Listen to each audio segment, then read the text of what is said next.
Typically, when modern-day Americans consider the founding of English America, which, in turn, eventually became the United States of America, they think of stories associated with Thanksgiving.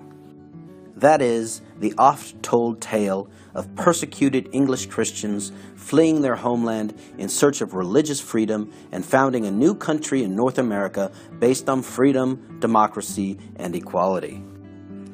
There are, of course, elements of truth in this great national story. However, much of this tale is either distorted or, alternatively, crucial elements of the story have been left out, generally forgotten in the national consciousness. For example, we are already off track if we think that the English Pilgrims, and by the way, this is not what they called themselves, who celebrated the first Thanksgiving founded America. In other words, the Pilgrims were not the first English settlers in North America.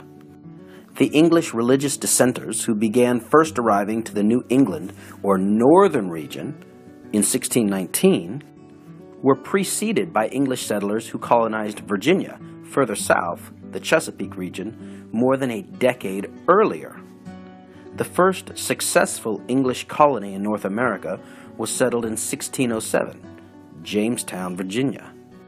Furthermore, and this is very important to note, the English who settled Virginia were most definitely not interested in pursuing visions of religious freedom. They were sent to America by a corporation, the Virginia Company, and they came to Virginia to make a quick buck. They hoped to find precious metals, as the Spanish had in Mexico and Peru.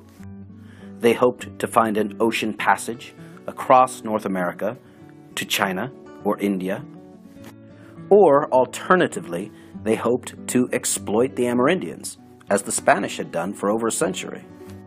In the end, however, none of these dreams were realized. Virginia survived only because its settlers discovered that they could grow a weed highly desired by consumers back in England: tobacco. Most of the English who came to Virginia after the 16-teens came to help harvest tobacco. Most were desperately poor. The economy in England was sputtering in the early 1600s. According to historian Steve Innes, England in the early 1600s was a rough place. Quote, a series of bad harvests, together with textile depressions and closures, estate consolidations, rising prices and falling wages, brought hardship to laborers and small producers alike. In the short run, it was devastating. These were the sorts of factors that induced most Englishmen and women to come to America in the early 1600s. Economic and social desperation. They were not in search of religious freedom. As one contemporary observer reported, Virginia was first settled by a sort of loose, vagrant people, vicious and destitute of means to live at home. They couldn't find anyone to give them a job, in other words, or they had so misbehaved themselves by whoring, thieving, or other debauchery that none would set them to work. It's also important to note that many of the desperately poor English who came to America in the 1600s were not free.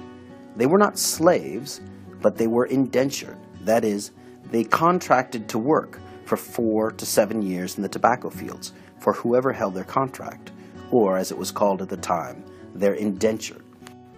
Indentured servants were lucky to live to the age of 30. They were overworked, underfed, and prone to disease and Indian attack. As one young indentured servant named Richard Freethorn wrote in a letter home to his parents, "I have nothing to comfort me, nor is there nothing to be gotten here, but sickness and death." In short, the reality of early Virginia, the earliest settlers of what became the United States, bore little resemblance to our sentimentalized mythology about the first Thanksgiving and the founding of English America.